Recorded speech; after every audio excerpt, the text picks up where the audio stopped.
I'm Isis Romero, and this is the news in San Antonio. A close call during a traffic stop. Dramatic dash camera video shows a truck hitting an Atascosa County Sheriff's deputy patrol vehicle. The deputy was not hurt. Vanessa Croy walks us through what happened. Dash cam video shows how fast this all unfolded. In fact, those deputies only had a split second to react. And tonight they have a warning for drivers. This near miss could have turned to tragedy. A heart-stopping moment caught on camera. You're looking at dash cam video from the Atascosa County Sheriff's Office, capturing the pulse-pounding moments of a dangerous close call. According to the Sheriff's Office, it was just before 7 Wednesday night when deputies pulled over a driver off Highway 16. The lights of the patrol car lit up the dark highway when suddenly a truck lost control and came barreling into the patrol unit, nearly hitting the deputies and that driver. We just got rear-ended. Seconds after the near miss, deputies raced to help the other driver. They say no one was hurt, but deputies say this could have turned tragic and remind drivers if they see officers on the side of the road, slow down and move over. Deputies tell us the driver of that truck did not show signs of impaired driving and was only given a citation by DPS, who deputies say is now leading the investigation. Vanessa Croy, KENS 5. A 3-month multi-agency drug investigation has landed 2 people behind bars and taken a large amount of drugs off the street. Rania Kaur has the story and what led to the investigation. It really started with this relationship between San Marcos Police Department, Seguin Police Department, and the Guadalupe County Sheriff's Office. They began by tracking Karen Mintz, a known meth distributor living in Seguin who distributed drugs across Hays and Guadalupe County. They took her into custody and seized 14 ounces of meth and 7.5 grams of cocaine back in October. Then, in a follow-up investigation, they tracked down and took Marcos Antonio Hernandez into custody. He's reportedly an associate of Mintz's who was caught delivering a kilogram of meth, that's 2.2 pounds. He was arrested this month. In addition to the drugs with both Mintz and Hernandez, law enforcement says they also found another half kilo of meth, counterfeit pills believed to contain fentanyl, and other drugs. Both of them were booked into the Hays County Jail. Mintz has already been released on bond. As for Hernandez, his bond is set at $90,000 for his 2 charges. Rania Kaur, KENS 5. San Antonio voters will now elect their mayor and city council members in November instead of May. The San Antonio City Council voted to change municipal elections in an effort to boost voter turnout. As Zach Briggs reports, a divided city council ended up passing the measure 6-5.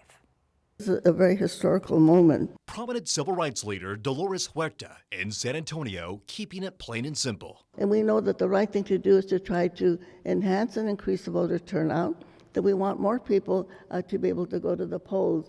Some council members also on board with the argument that the shift from May to November during odd-numbered years will boost voter participation. This is not a party issue. This is a getting people out issue. It's about hope, it's about opportunity. The move is allowed under recent changes to Texas election law, which gave cities the option to move certain local elections from May to November. At least a couple council members who voted against the resolution believe more time was needed before even considering a vote. For us to rush through this decision and not have our residents' voices at the table also feels wrong. What voters say should be the final word. If this council were to move forward on this today, we would all be, without any voter participation, giving ourselves 6 more months in office. Mayor Jones says this action will ultimately reduce barriers for San Antonians to cast their ballots. You've got all those groups that then work around the November election to increase turnout, increase engagement. You don't have as many distractions as we just talked about, Fiesta. And there's the psychological, again, impact of folks vote in November. And it's estimated that San Antonio could save up to $1 million because of the move of the elections to November. The ayes have it. Zach Briggs, KENS 5. In an effort to make sure no one is forgotten during the holidays, HEB is partnering with Meals on Wheels. As Meredith Haas reports, the goal is to deliver more than 3,200 meals to homebound seniors.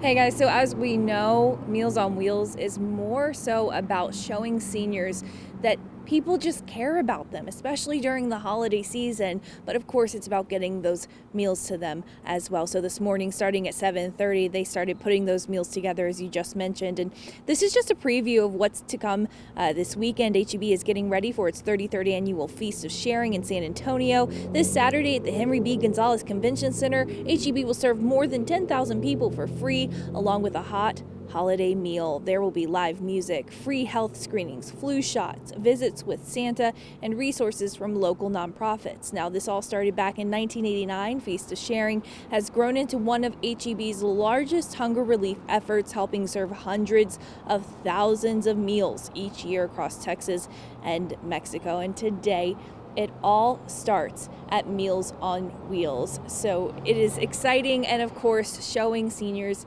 that they care is the best thing that you can do this holiday season. Meredith Haas, KENS 5. San Antonio is officially honoring a group of heroes who changed American history. City leaders approved a measure designating Iowa Street in Denver Heights as Tuskegee Airmen Memorial Way. The tribute honors African-American pilots who broke barriers during World War II at a time when the military was still segregated. Several original Tuskegee Airmen lived in the very neighborhood which will be designated. Supporters say the new street name ensures their legacy and sacrifice are never forgotten. And that's the news in San Antonio. Let's take a look at today's headlines from Houston. Hello, I'm Len Cannon. The Harris County DA's office accepted murder charges this week against 18-year-old Andre Matthews. He's accused of stabbing 16-year-old Andrew Meismer during a fight Wednesday at Baytown Sterling High School. On Thursday, the Goose Creek CISD superintendent releasing a statement offering condolences, but has yet to answer questions from parents and students about how this could happen. Amanda Henderson with the latest developments.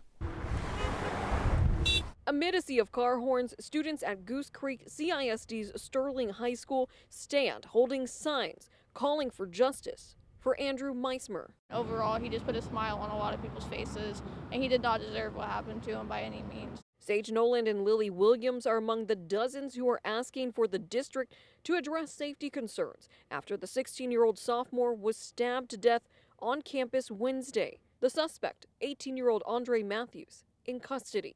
I just think it's very important that they should release all the information, especially for like the parents, the family, the very, very close friends. They don't deserve to be without knowledge, and we don't deserve to feel unsafe at school. Williams and Nolan say after the fatal stabbing, nothing was addressed by the district, and they were sent to take their finals despite the traumatic situation.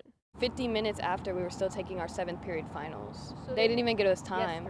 Yesterday. They cleaned up the blood, and then afterwards they basically told everybody like, hey, just go back to class as if nothing happened. And then our teachers were shaking, like our teachers were terrified. Which is why they are among those making signs. Alongside Andrew's mother, she was not ready to speak on camera, but visited the memorial for her son outside the school and sat with students as well as parents for about 20 minutes, emotional as they all demand answers. Why is that flag not at half-staff? We've been asking that all day.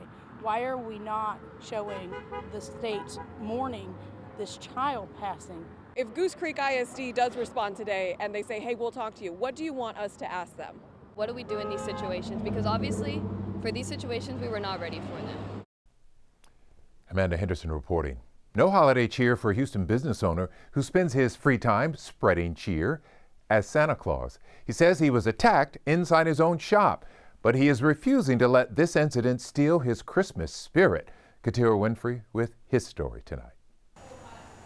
This is a workshop of sorts, but instead of churning out gifts, Bob Beaudreau grinds metal. He's owned On-Time Centerless Grinding for 20 years. My claim to fame is I've got 35 bolts that I grounded around the space station. You have to do it with conviction. But during the most wonderful time of the year, he focuses on his other job that takes him and the missus to kids clubs, Masonic lodges, and nursing homes, volunteering to spread Christmas cheer.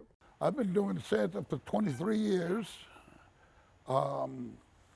Good causes only. I've never charged anybody a dime. He wasn't dressed as Old St. Nick at the time of the attack, but around closing time last week, he says a man wearing a hoodie came in. He suspects his attacker had been watching him through the window, counting the cash. I opened up the safe and I put the money in the safe.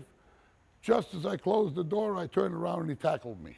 Even at 73, he fought back, but the suspects heard him and ultimately made off with an envelope full of cash, totaling around $1,500. I grew this beard for 6 months, and I'm not going to let something like that keep me down. Beaudreau says he chalked up the incident as a learning experience, and it was his granddaughter who shared about her grandfather's selfless work online, hoping others see the good cheer.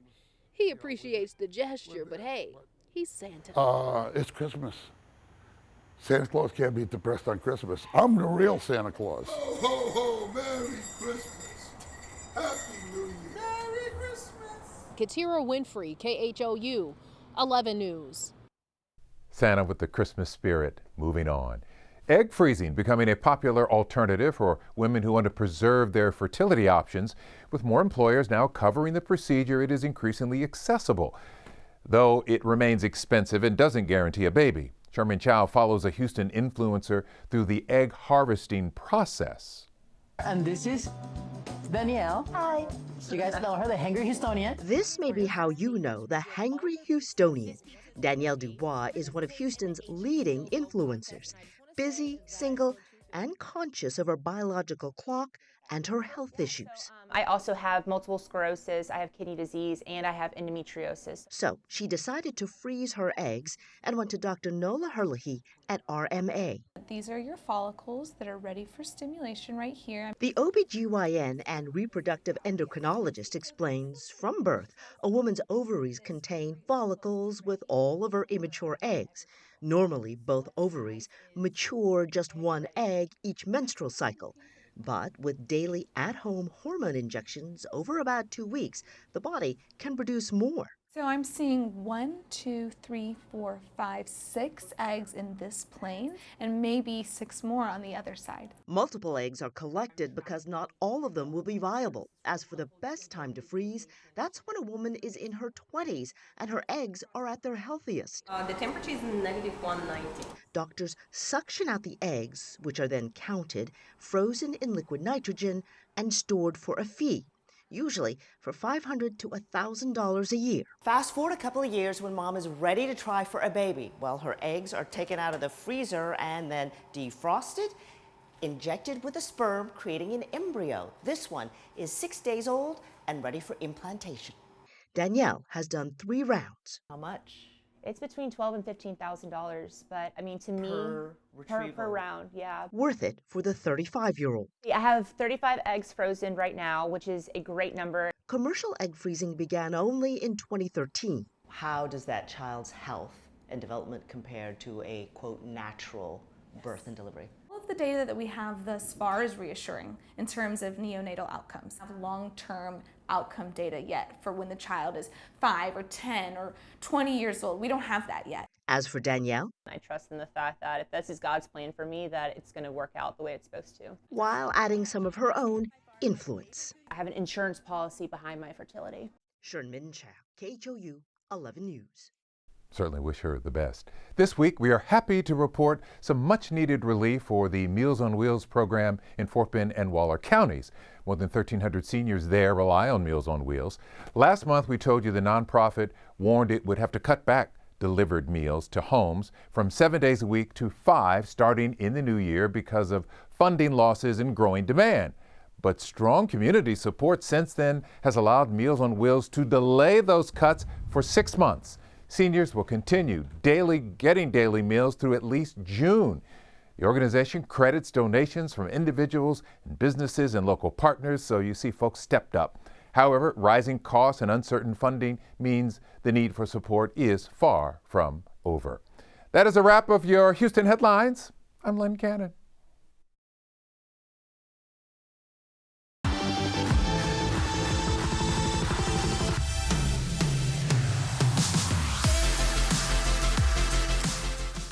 What is good, Texas? Happy Friday. I'm meteorologist Jordan Darensberg in Austin, and we're going to have a very nice next few days on tap across the entirety of the Lone Star State. Could be a little warmer in Lubbock on Saturday. Could have some compressional heating out ahead of a front that's going to move through on tomorrow.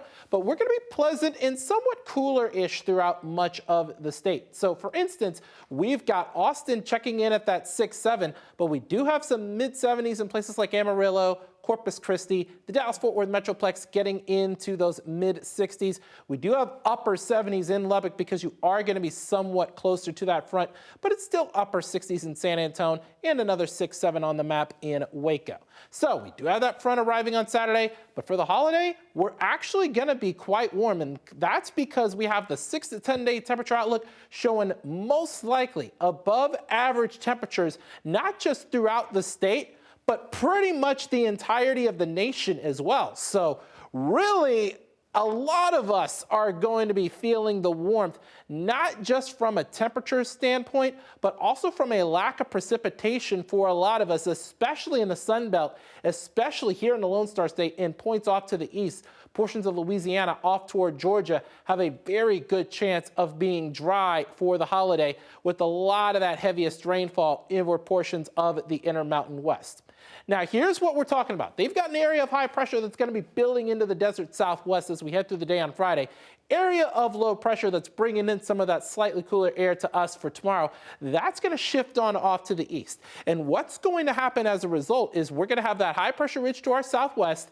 And as a result of that area of low pressure moving on off to the north through portions of Canada, the cold air is pretty much going to be non-existent. So really, we're going to be mostly dry throughout the entirety of the state for the next several days, as opposed to just the next 3 days, which, by the way, we do get to the upper 60s here in town. Some of our warmest spots are down in the Rio Grande Valley and back toward Del Rio. El Paso checking in with those mid-70s for your Friday. Lower 80s even for Lubbock, and that's because we're going to have a front slowly cut down through portions of the Texas Panhandle on Saturday, and you could get some compressional heating out ahead of that for all of our Texas Tech homies. Now, for Saturday in Austin, we're going to be looking at mid to upper 70s, not just in Austin, but also in the Dallas-Fort Worth Metroplex and even out toward Houston as well. So the Texas Triangle looking to stay in those upper 70s, but we're going to be slightly cooler in Dallas as well as Austin as that front moves through for your Sunday. Now, a lot of y'all are Aggies, and we've got a big game between the Fighting Texas Aggies and the Miami Hurricanes. It is the college football playoff first round. We'll be in the upper 60s for Saturday's game, which kicks off at 11 a.m. Now, over the next 3 days, some of our warmest spots tomorrow will be in West Texas, as well as portions of the Rio Grande Valley. McAllen, Brownsville, down toward Mission, checking in close to the 80-degree mark. Some of our coolest spots look to be in East Texas, places like Beaumont, Tyler, and also in North Texas as well, with the Dallas-Fort Worth Metroplex, as well as out toward Denton. We're going to talk a little bit more about your forecast throughout the course of the week, but for now, I'm meteorologist Jordan Darensberg in Austin.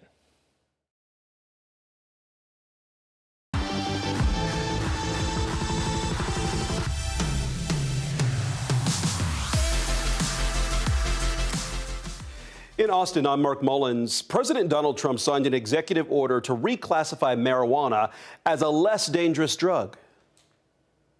Treatments, it's going to have a tremendously positive impact, I believe. This change won't legalize recreational use nationwide, but speeds up the process to loosen federal restrictions and make it easier to conduct medical research. This all comes as Texas is beginning to scale up its compassionate use program. Texas Original is one of 3 companies that has a state license to distribute medical cannabis, and Bastrop is now home to its new headquarters. Reporter Daniel Perot got an inside look at the new facility and how it aims to expand access for patients across the Lone Star State. At 75,000 square feet, it's the largest medical cannabis facility in Texas. At just 20% capacity, CEO Nico Richardson says they can serve 10 times the 4,000 to 5,000 patients a month their old facility did. We're really excited about the future of this program and providing better access to Texans over the next years. Everything from growing the plant, extracting the oils, manufacturing and testing the products, all happens under one roof. All these plants are just about at the end of their 8 weeks of cultivation. The 1,400 plants in this greenhouse are expected to yield about 150 kilos. 1 kilo typically turns into 100,000 10 milligram products. Texas Original isn't the only company widening its footprint after state lawmakers passed legislation earlier this year expanding the list of medical conditions that are eligible for the state's medical marijuana program. On Tuesday, the company Good Blend opened its first retail shop in San Antonio. Richardson says this bill has opened up new product lines. Now we no longer have a 1% by THC cap, so we can sell more concentrated formulas for patients. House Bill 46 also allows the storage of THC products overnight at company satellite locations, which allows for same-day pickups. Before, companies would have to drive any unclaimed products back to Austin at the end of each day, sometimes driving hundreds of miles each way. Texas Original has 17 satellite locations and hopes to have one in each of Texas's 11 public health regions by the middle of next year. We found the locations, we already have leases on those locations. We really just have to send them through the approval process now with the DPS. Richardson says they're also waiting on state health officials to approve inhalable vaporization devices, something House Bill 46 cleared the way for. We anticipate that will be a large amount of demand in this program, a large increase in demand in this program. With demand rising, Richardson says this budding industry has to evolve to keep up with it. In Bastrop, Daniel Perot, KVUE News. Well, HB 46 also allows Texas DPS to grant 12 more licenses to medical cannabis dispensaries in Texas. Earlier this month, DPS announced it's completed phase 1 of its selection process, picking 9 new businesses to get those licenses. Those businesses have to go through more evaluations. DPS plans to pick the 3 other businesses by April. Austin police say months after getting reports from people who said they heard explosions in South Austin, they've made an arrest. Police say 49-year-old Derek Gillespie is charged with possession of a prohibited weapon. This week, they say they found multiple improvised explosive devices in his home and vehicle and took him to jail. Officers say starting in August, they got repeated reports of late-night explosions in the areas near Jones Road and the Blund Creek Greenbelt. Police say the explosions did not cause any known injuries. Well, these are the sights no one wants to see. Students running for safety and police swarming campuses after a school shooting. According to Everytown for Gun Safety, 2025 has seen at least 159 gunfire incidents at American schools, sparking continued debate about school safety and gun laws. But one company called Campus Guardian Angel wants to bring special technology to more schools to stop one of these nightmare scenarios and save lives. Kelsey Sanchez explains. This command center in Austin is set up with a team of racing drone pilots ready to launch these devices into action. Their mission, to stop a school shooter immediately. Once somebody triggers the system, we start to look at the cameras. Once we find the shooter, I know where he is. Then I pick the nearest box and fly the route. I want to make that decision in 5 seconds. And I want to be able to reach the shooter in 15 seconds after I launch. Bill King is with Campus Guardian Angel, the company behind this technology. Once these drones launch, the purpose is to distract the shooter. The high-pitched noise and then circling around me is to have the shooter focus on that and not hurting innocent people. The effects that we've got on them are distraction devices, so think strobes, think sirens. We can drop multi-bang flash crashes, and then we're shooting paint. The Austin-based company is set to launch its first pilot program in Florida next year. Here in Texas, Bernie ISD plans to adopt the technology come January. So I would love to tell you that we've cracked the code and we've solved all the mental health problems in the world and it's never going to happen again, but that's just not our reality. So we had to be prepared, and any tool that's available, I am open to testing and seeing if it works. Rick Goodrich is the district's chief of safety and security, a position created in the wake of the Robb Elementary School tragedy. We're going to do the job that we're charged with. And if that's indoor drones or whatever the next level of technology is, we're going to embrace it and see if it's for us.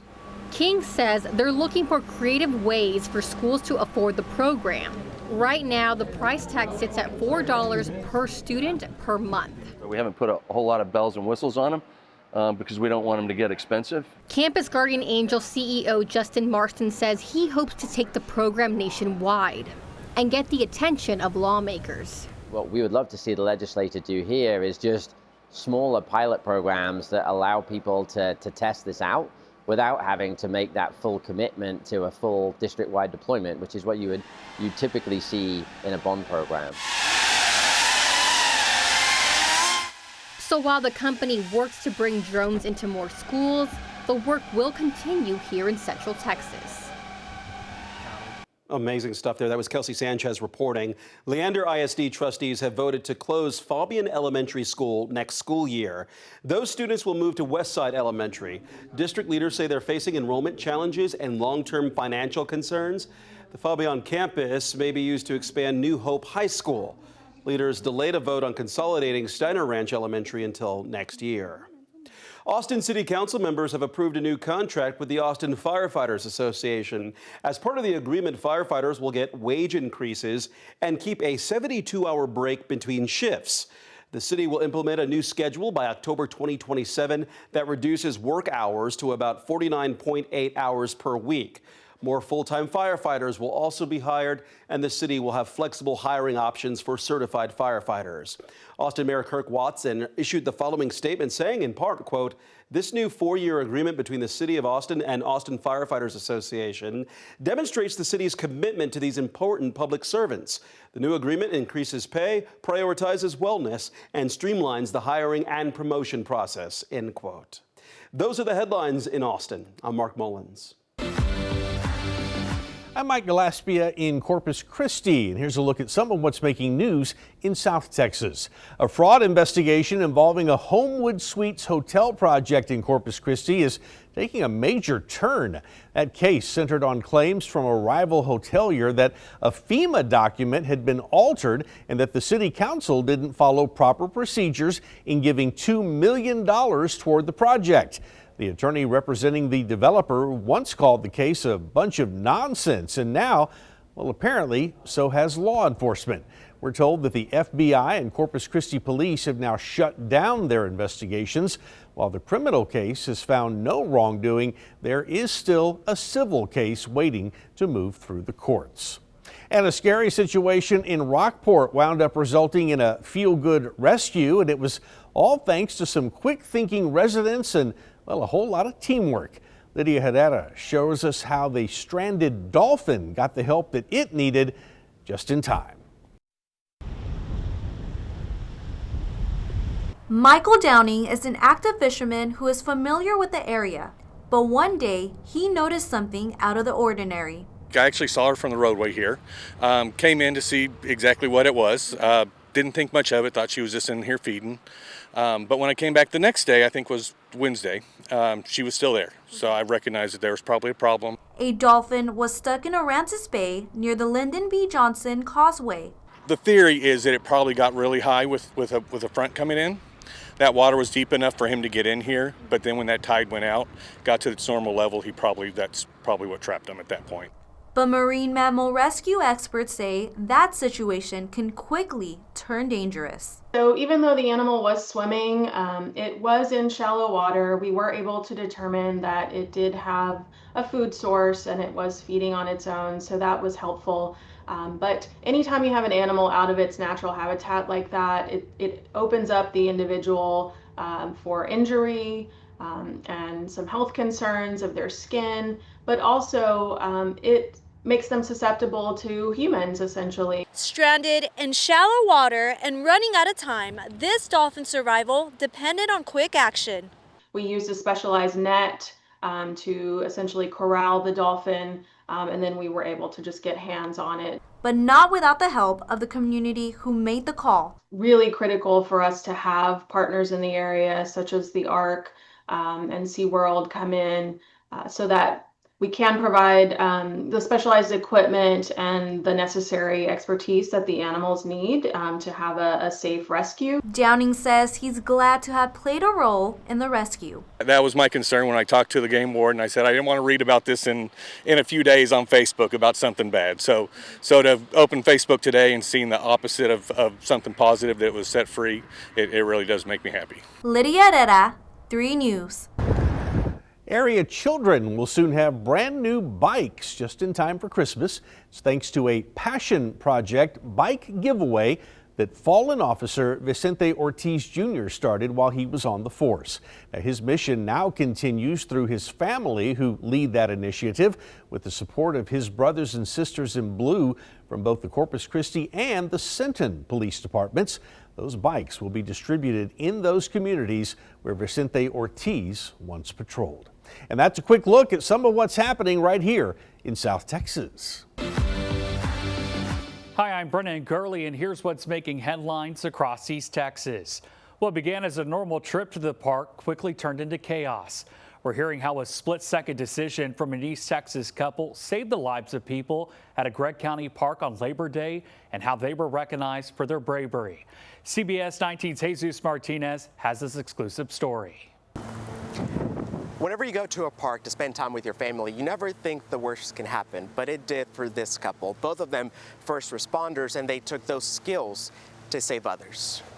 We took our kids to the park early in the afternoon just to get them outside of the house and let them play. Joel Durso, a battalion chief with Smith County ESD 2, says he was with his kids near the playground. His wife Rachel sitting at a picnic table nearby, reading. Moments later, gunfire erupted.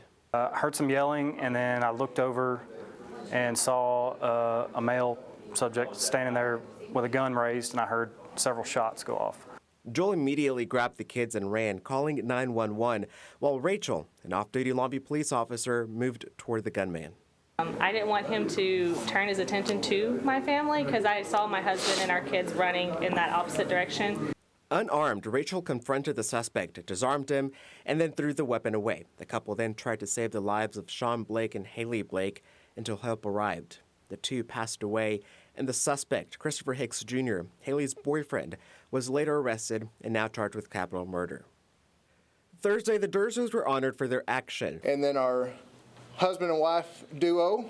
Rachel with the Police Medal of Valor, Joel with the Medal of Courage, and both presented with congressional recognition and flags that flew over the U.S. Capitol. It was just another day and doing what I was supposed to do.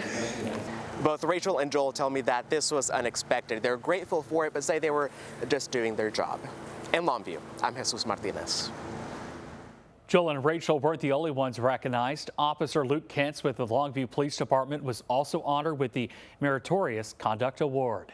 And that reads as follows: to be awarded for a heroic deed and exceptional meritorious conduct involving exemplary courage, risk, and danger to the recipient's own personal safety. So, sir. Officer Kentz helped another officer during a shooting at a Longview apartment complex back in May. Officer Kentz took the suspect down, and after that, they were able to give that suspect life-saving measures. A centuries-old tradition marked a major milestone in Smith County as leaders and community members gathered for a cornerstone ceremony at the site of the new county courthouse. CBS 19's Ayanna Aird shares why this is a historical moment for Smith County. May the blessings of Almighty God be upon our undertaking and upon the structure of the new Smith County courthouse. The Masons of East Texas have performed cornerstone ceremonies across the state since 1838.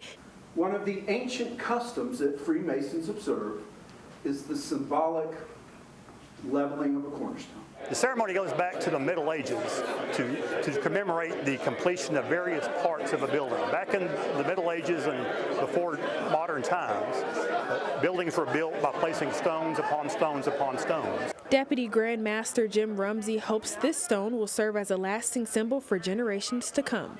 This is the first time I've ever been to an actual cornerstone. I've been there after.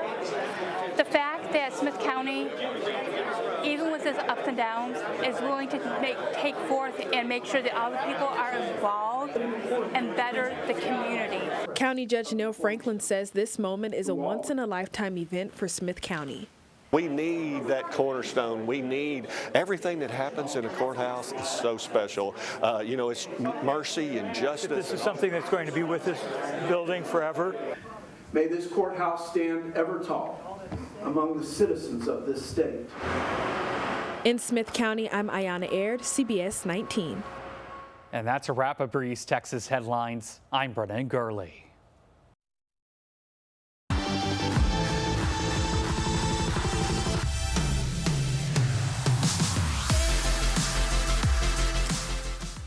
Hello, I'm Cynthia Aguirre in Dallas, and here's a look back at this year's top stories in North Texas. The holiday rush is about to get underway, and Scoop Jefferson shows us how DFW Airport is trying to prevent all those backups from happening again. If you're traveling for the Christmas or New Year holiday, be prepared for a very busy DFW Airport. You'll be among millions headed to a holiday destination. It's been definitely chaotic. Just at the beginning of the season. Princess Vakunle is among those on the move this Christmas holiday travel season, officially kicking off December 18th. DFW Airport expecting nearly 5 million people flying to, from, and through their terminals between now and January 6th. I travel a lot for work, and I figured, okay, as long as I prepare early. Your biggest holiday travel hurdle, airport traffic, especially near Terminal C. Past Thanksgiving travel seasons, traffic backed up for hours. This year, traffic patterns adjusted, new signage, and new vehicle access into Terminal A. Airport parking garages are packed too. Drivers urged to reserve ahead, use public transit or ride share. So that makes it easy to make sure I have a ride that will get me here on time. It's a little busy, a little more hectic than usual, but not too bad. Not bad, because Jason Goldstein planned ahead for his family and possible delays. I think the trick is definitely download a lot of things on your iPad or tablet, probably to occupy yourself.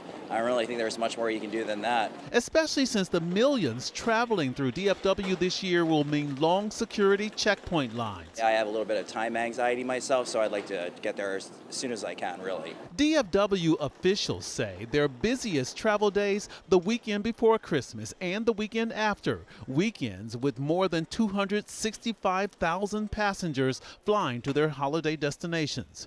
Reporting at DFW Airport, I'm Scoop Jefferson. The United States will celebrate its 250th birthday next year. That's how long it's been since our founders signed the Declaration of Independence on August 2nd, 1776. Officials in Tarrant County just took part in a special ceremony this week. Sojourn Flag 250 is an initiative by the National Flag Foundation to fly the same flag over every state and territory, as well as military cemeteries overseas. The flag was presented outside the Tarrant County Courthouse today, and the journey concludes in our nation's capital on the 4th of July. A Vietnam veteran was diagnosed with an illness linked to his time in service. It not only threatened his life, but his ability to take on a big responsibility at Christmas. But as Kevin Reese reports, he was able to recover just in time this year. The VFW post in West Tawaka. Can I have y'all's attention for a minute? Is Mike Nelson's home away from home. But there was a time when he wondered if he'd ever see it again. I mean, I was on my deathbed for a while and didn't even know it.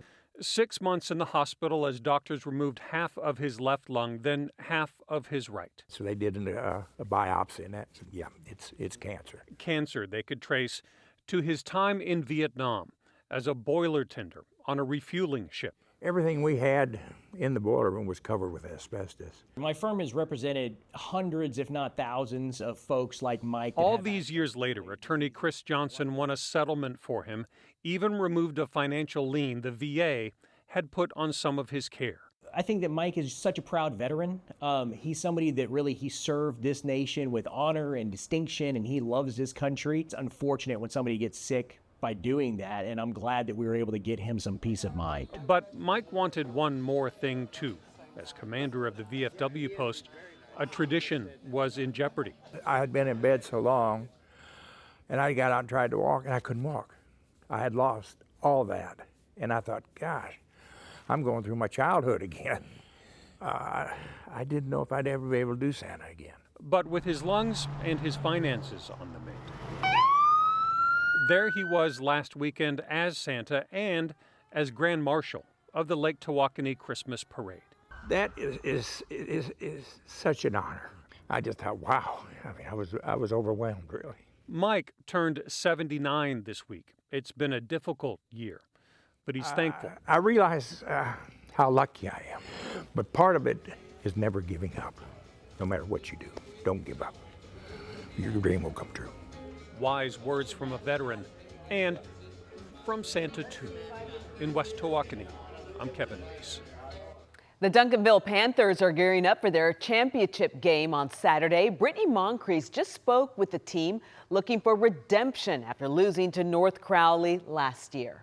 Being back here means everything. It's a blessing to be in this position right now. To Duncanville seniors Jacorian Rivers and Braylon Edwards. It's just a great feeling to know that we can get here this far, but I mean, the job isn't done. Because to repeat this win in 2022 and in 2023, they face North Shore for a third time. You go through the summer, you bleeding, sweating, crying together, you know, grinding, really just putting in a lot of work. And to know that it can all pay off and play one last time in the state championship, like that's an amazing feeling. It's a feeling they share being one of 3 teams representing Southern Dallas County in Saturday's UIL state title championship. Somebody said it was the end of an era. There's DeSoto. Somebody said it was the end of an era. It's just beginning. It's just beginning. You're telling me it's just beginning. Making his 3rd straight state championship since 2022.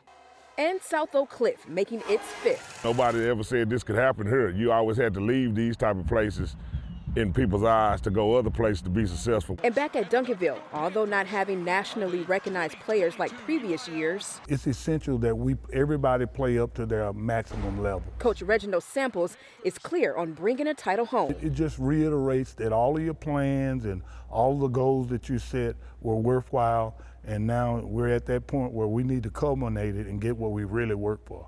For quarterback Jacorian, he knew the day was coming. So I've been telling them like we was gonna meet them where we at now, and now it just came around. So I fulfilled the promise. And for defensive back Braylon. And I've never been this far before, so I can't tell you in words how it feels, but I can just imagine it'll be the best feeling I feel so far. He's already embracing that winning feel. In Duncanville, I'm Brittany Moncrief. That does it for us here in Dallas. Have a great evening. Here, headlines from Southeast Texas. I'm Ebony Coleman. We're continuing our coverage of the fallout after 2 Beaumont City councilmen were censored. Joey Hilliard and Mike Williams are speaking out after a heated debate. It's over the leadership at the city's fire department. They're also calling for new action for city employees. Now, this comes after Williams called for the removal of Fire Chief Earl White and Assistant Fire Chief Christian Singler in a Facebook post. He and Hilliard say the demand was about accountability. Hilliard says he's disheartened about the censure, calling it a, quote, trial and a public humiliation. He argues he didn't make the Facebook post, he just shared it. But one resident who spoke at the meeting says the censure was deserved. Resident of the city to support the censures of both councilmen and ask that going forward, you use your platforms to inform, not divide. Councilmember LaDonna Sherwood put the censure on the agenda. She says calling for the city employees to resign is against the city charter. Hilliard says he'll defer to city manager on hiring decisions going forward, but he is asking for action. They have not done an employee evaluations on any of the department heads. So the first thing we're going to call for is employee evaluations. Second thing I'm going to call for is an investigation into the police department, into the fire department, to make sure so that they can see the things that are going wrong. Meanwhile, Councilman Williams sent a statement to 12 News. It reads in part, "While I disagree with the actions taken, I will continue to work with my fellow council members in good faith. Disagreement does not require division, and my focus remains on doing the work and moving Beaumont forward." A spokesperson for the city of Beaumont tells us they've stopped doing evaluations in 2005. The city manager is in the process of bringing those back. And a Vidor ISD school bus was involved in a crash with 20 kids on board. Thankfully, no one was hurt. It happened at Orange Street and Melrose, right outside of the high school. Police Chief Rodney Johnson tells us an SUV was driving down Orange Street and was hit by the bus, which was turning off of Melrose. A passenger in the SUV was taken to the hospital. Well, no word on whether that driver was cited. An electrical fire broke out on a shrimp boat in Port Arthur. The fire started at JBS Packing in the boat's control room. Port Arthur fire crews were able to put the flames out. The operating compartment, also called the doghouse, was damaged. No one was hurt. And several churches in Southeast Texas gathered to raise money for El Bethel Missionary Baptist Church in Orange. Their building was destroyed by a fire at the beginning of the month. Mount Sinai in Beaumont opened its doors for a praise and worship service.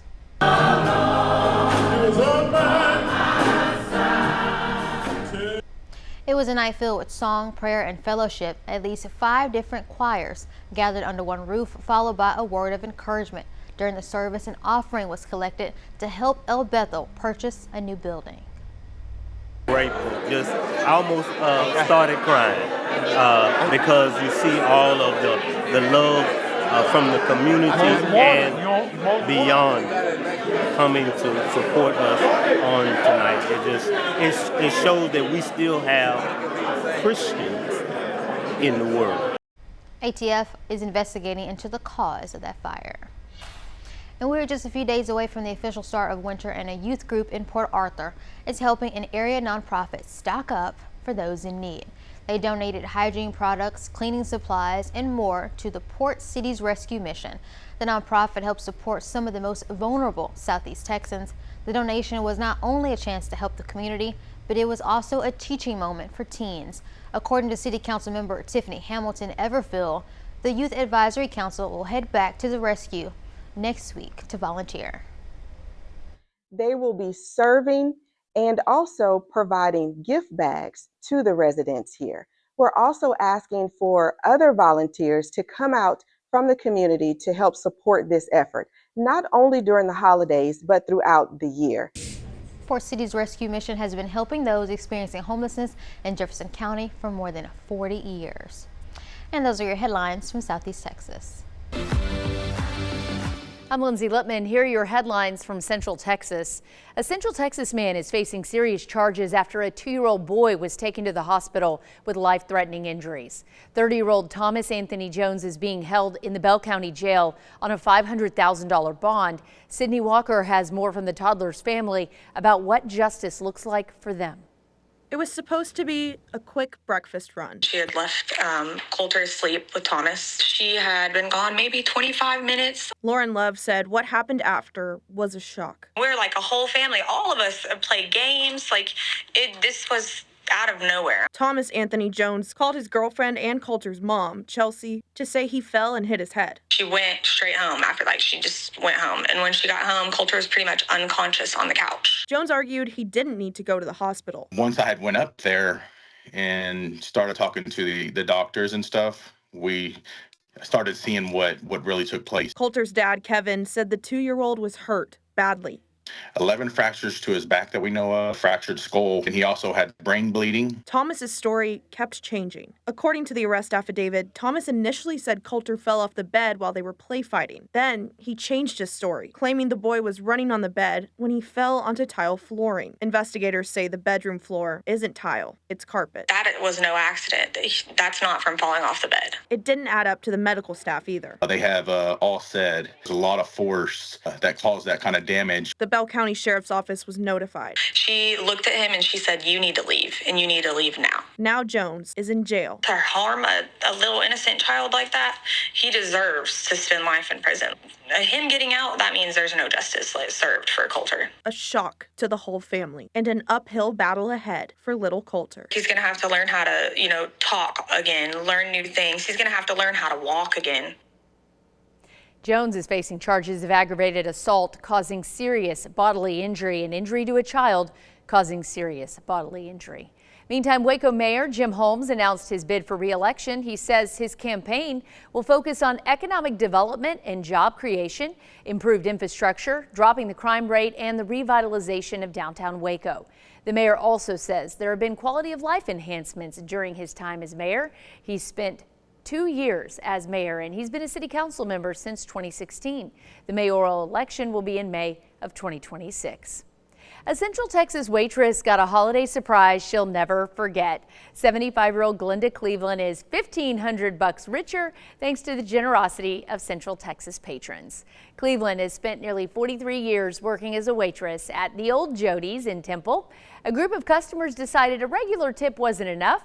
They handed Glenda $1,700 in cash for a $225 bill.